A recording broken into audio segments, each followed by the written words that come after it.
Find thousands of unbiased ratings on car services and repairs at Angie's List.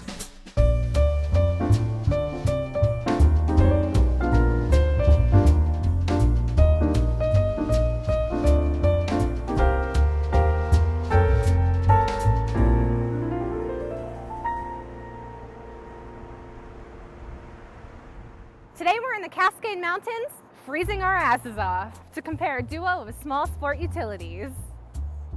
I'll be driving the 2011 Nissan Rogue. This has a 2.5-liter four-cylinder motor with 170 horsepower and 175 foot-pounds of torque. This one is a mid-range model with touchscreen navigation, alloy wheels, continuously variable transmission, and, most important considering these conditions, Nissan's intuitive all-wheel drive system. As equipped, this Rogue is $27,105. If you bought the Rogue, you paid too much and got too little. I'll be driving the better option, the 2011 Mitsubishi Outlander Sport. This small ute is almost $2,000 less than the Rogue. Not only that, it looks better and sounds better thanks to the premium stereo. And it has a more advanced all-wheel drive system, panoramic sunroof, Bluetooth hands-free, Sirius radio, 18-inch alloy wheels. Those are all just icing on this one piece of awesome cake. Oh, you failed to mention that your little Outlander here only has 148 horsepower out of a little 2-liter motor. Come on, that's pathetic! Even the Honda Element has more horsepower than that, and that thing is a poke! Sure, but the Outlander Sport's rated at 29 miles per gallon. That's 3 miles per gallon more than the Rogue.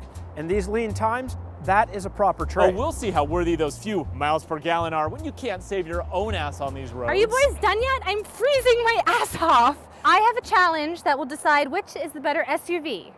It's Christmas time, and that means Christmas trees. So, I have 2 permits that will allow you each to cut down your own tree. But there are some rules.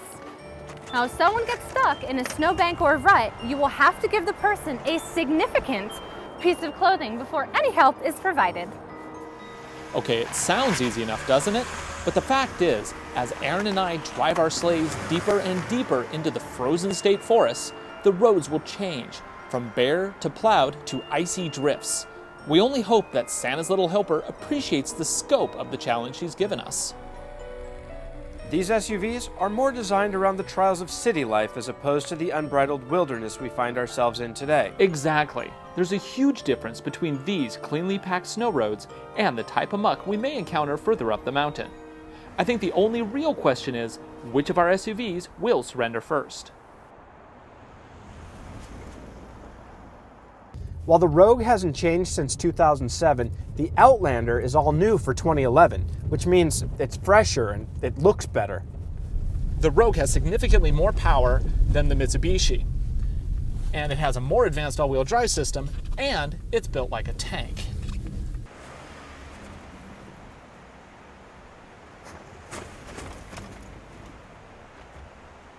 I have this cool panoramic sunroof. His car is loaded with gimmicks, like that huge panoramic sunroof. It's even illuminated. Illuminated! Whoa! Seriously.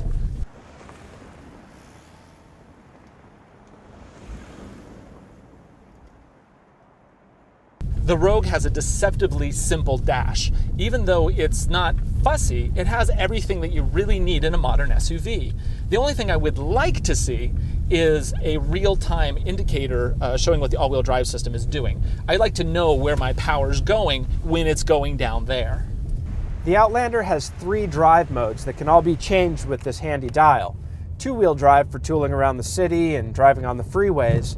And then there's the 4-wheel drive mode, which will drive in 2-wheel drive when it can, but it has the available 4-wheel. And then there's also a locking mode for full-time 4-wheel drive. Nissan knows off-roading. Remember, this is the same company that makes the Xterra, a truck you can literally take to the end of the world and back again. The Outlander's made by Mitsubishi, the same people that make the Rally Ready Evo, only one of the greatest gravel cars of all time. So the Rogue has a 50-50 split when you first put the throttle on. However, once you get moving, say 6 to 10 miles per hour, it defaults to primarily a front-wheel drive setup, unless it detects slip or unless you have an input with the steering wheel to make it think that it's going around corners, in which case it goes all-wheel drive as well.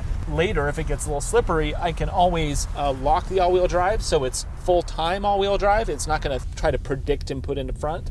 And I can also turn off traction control because sometimes you actually want the wheels to slip a little bit when you're on ice. As we soldiered onward and upward towards the choice tree cutting areas, the snow got deeper and the roads became even more treacherous. But I was feeling good about the Outlander Sport. Really good. This is getting pretty tricky. What the hell? Dude, you're trying to pass me? Do you know how deep the snow is? I do now. Right. Do you need any help? Yeah, I'm pretty well stuck. I could use a little tug or a push. You know the rules. What are you going to pay? A sock? Oh. Stop trying to come and help me. I'm not going to let that happen today.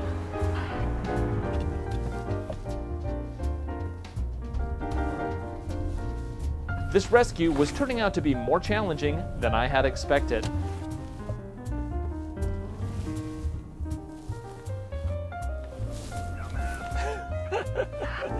Okay, I'm turning traction control off. I'm turning all-wheel drive lock on, and we'll see what this does.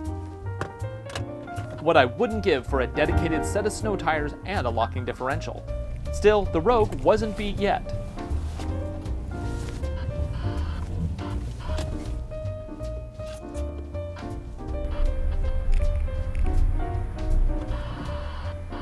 Your front left tire and rear right tire are doing a lot of work.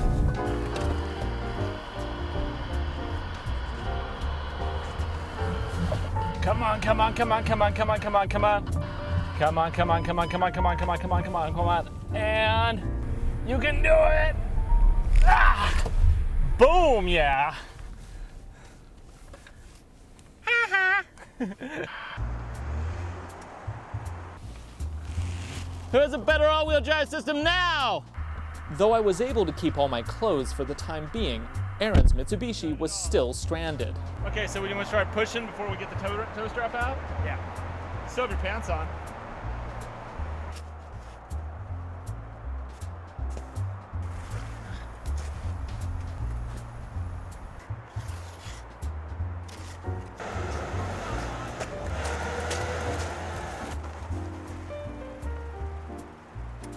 Okay, screw this.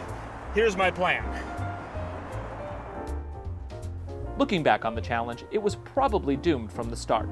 As much as we would have wished and wanted, these were city cars, designed to comfortably and safely shuttle the family around town and make the occasional visit to Grandma's. Outside of their comfort zones, both vehicles did surprisingly well, with a slight off-road edge going to the Nissan Rogue, thanks to its larger motor and more reliable all-wheel drive system. As for Santa's helper, well, we didn't come back empty-handed.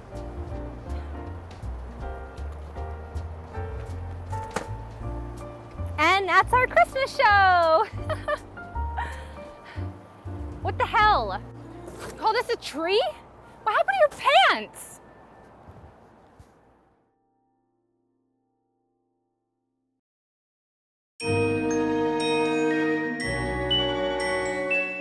So are you still confident in your choice of SUVs? I would break you.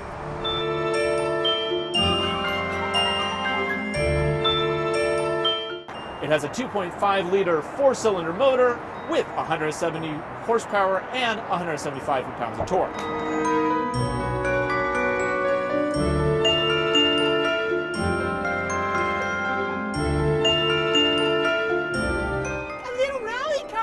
Mitsubishi makes one of the I'm best sliding on Evos. smooth roads! I can slide on smooth roads because I'm a rally car! Out of the box, it makes an amazing rally car.